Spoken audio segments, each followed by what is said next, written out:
ಒಂದನೇ ಪೇತ್ರ 4ನೇ ಅಧ್ಯಾಯ ಅದರ 7ನೇ ವಚನ. First Peter chapter 4 verse 7. ಎಲ್ಲವುಗಳ ಅಂತ್ಯವು ಹತ್ತಿರವಾಗಿದೆ, ಆದ್ದರಿಂದ ನಿತ್ಯವು ಜಿತೇಂದ್ರರಾಗಿಯೂ ಪ್ರಾರ್ಥನೆಗೆ ಸಿದ್ಧವಾಗಿರುವಂತೆ ಸ್ವಸಿಂತರಾಗಿಯೂ ಇರ್ರಿ. ಮೊಟ್ಟ ಮೊದಲು ನಿಮ್ಮೊಳಗೆ ಯಥಾರ್ಥವಾದ ಪ್ರೀತಿಯಲ್ಲಿ ಇರಲಿ. ಪ್ರೀತಿಯು ಬಹು ಪಾಪಗಳನ್ನು ಮುಚ್ಚುತ್ತದೆ. ಈ ವಾಕ್ಯದ ಅರ್ಥವೇನೆಂದರೆ, ನಿಜವಾಗಿ ನಾವೆಲ್ಲರೂ ಪ್ರಾರ್ಥನೆಯಲ್ಲಿ ಇರಬೇಕು. ಪ್ರಾರ್ಥನೆ ಬಹು ಪ್ರಾಮುಖ್ಯವಾದ ಸಂಗತಿ ಎಂದು ಈ ವಾಕ್ಯದಿಂದ ನಮಗೆ ತಿಳಿಯುತ್ತದೆ. ಪ್ರಾರ್ಥನೆಗೆ ಸಿದ್ಧವಾಗಿರುವಂತೆ ಸ್ವಚಿತ್ತರಾಗಿಯೂ ಇರ್ರಿ. ಮೊಟ್ಟ ಮೊದಲು ನಿಮ್ಮೊಳಗೆ ಯಥಾರ್ಥವಾದ ಪ್ರೀತಿ ಇರಲಿ. ನಮ್ಮಲ್ಲಿ ಪ್ರೀತಿ ಇರಬೇಕು, ದೇವರಲ್ಲಿ ಪ್ರಾರ್ಥನೆ ಇರಬೇಕು. ಯಾಕಂದರೆ ದಿನಗಳು ಕೆಟ್ಟವುಗಳಾಗಿವೆ. ಅದಕ್ಕಾಗಿ ದೇವರು ನಮ್ಮನ್ನು ಎಚ್ಚರಿಸುತ್ತಾನೆ.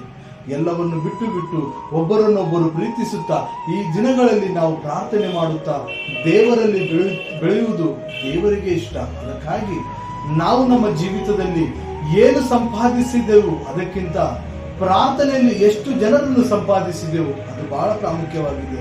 ಅದಕ್ಕಾಗಿ ದೈನಂದಿನ ಪ್ರಾರ್ಥನೆಯಲ್ಲಿ ನಮ್ಮ ಎಲ್ಲರಿಗಾಗಿ ನಾವು ಪ್ರಾರ್ಥನೆ ಮಾಡುತ್ತಾ ನಮ್ಮ ಜೀವಿತವನ್ನಲ್ಲದೆ ಎಲ್ಲರ ಜೀವಿತವನ್ನು ದೇವರು ಬದಲಾಯಿಸಬೇಕು, ನಮ್ಮ ಜೀವಿತವನ್ನು ಬದಲಾಯಿಸಬೇಕೆಂದು ದೇವರಿಗೆ ಪ್ರಾರ್ಥನೆ ಮಾಡೋಣ.